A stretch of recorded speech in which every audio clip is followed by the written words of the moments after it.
Voilà, donc bonjour à tous. Aujourd'hui, je vais vous montrer comment démonter le galet tendeur d'accessoires. Donc sur une Peugeot 206 essence, donc c'est une litre 6 injection 110 chevaux, année 2004, voilà, donc une phase 2. Alors pour commencer à démonter un galet tendeur, bien sûr, il faut démonter d'abord ceci, la courroie d'accessoires, voilà, bien sûr. Alors très simple, alors tout ceci c'est très simple, il suffit juste de connaître les combines, mais il n'y a rien de compliqué pour le faire soi-même et pour éviter d'aller dépenser des sous chez le garagiste. Voilà, il suffit juste d'être un peu débrouillard. Donc ça c'est l'ancien galet tendeur que j'ai démonté, vous voyez. Voilà à quoi ça ressemble. Alors, donc pour démonter la courroie d'accessoires, vous avez cette vis au milieu là, qui va faire le travail. Le galet est monté comme ça, clac, donc dessous là, hein. Voilà, en dessous là, ici à peu près là, sous la pompe le galet de la direction assistée là. Il est dessous.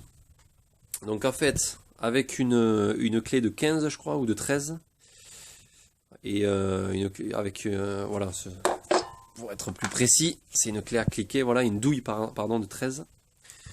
Vous la placez dessus quand il est monté, tac, et en forçant, comme ça, le galet va venir, ça va faire comme, voilà, effet inverse d'un ressort. Donc ça va se tendre, vous verrez.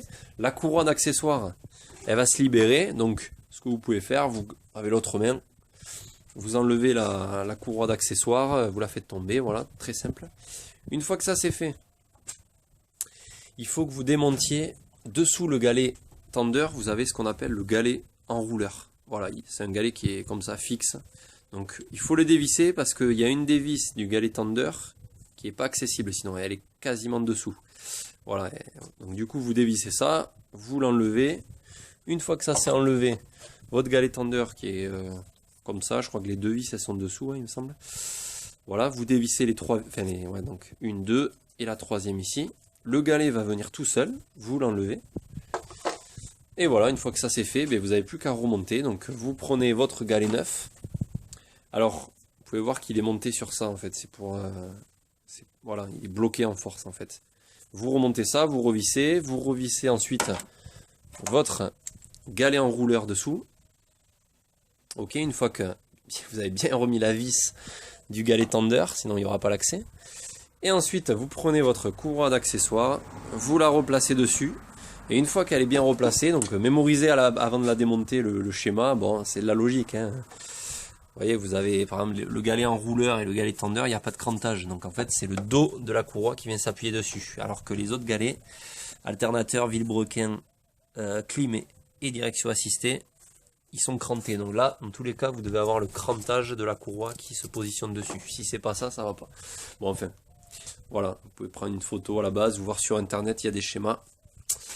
Voilà, voilà. Donc une fois que ça s'est monté, vous prenez une clé, vous faites levier, vous enlevez ça et tout doucement vous lâchez et le galet va se positionner en force donc sur votre courroie d'accessoires.